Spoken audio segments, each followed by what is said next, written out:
We had kind of an idea that something wasn't right. At night she would gag and it was just weird. It was just something that happened every single night and we were worried. She started to have some migraines, really bad headaches and vomiting, and she was so dizzy and throwing up and that we rushed her to Children's. And they did a CT scan and found the tumor. It was just like all the air got taken out of us and we just wanted to grab her and run out of the room and take her home, but we couldn't, so we were in for a battle at that point.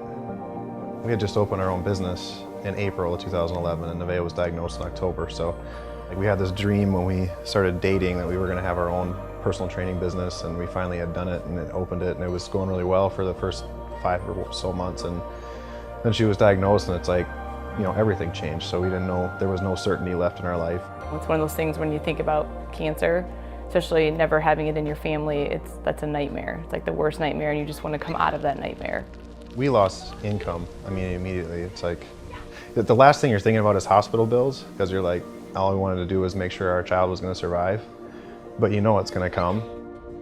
It's hard to know where to go, but actually I think Children's was very good about putting us in touch with people like Pinky Swear and stuff to help, because they know that there's going to be a month that you're short and you just can't do it. And you know, to get our mortgage paid, yeah, when the bills start coming, it starts to get pretty intense.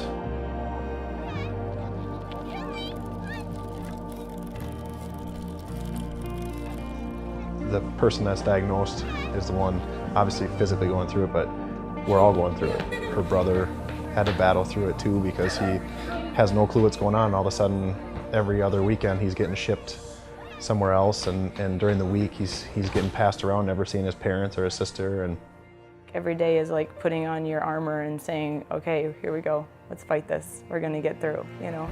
So the level of stress is incredibly high, but I wouldn't ever change it, you know, meaning that if she wasn't here, that means then we wouldn't be having that stress, so the stress was all worth it.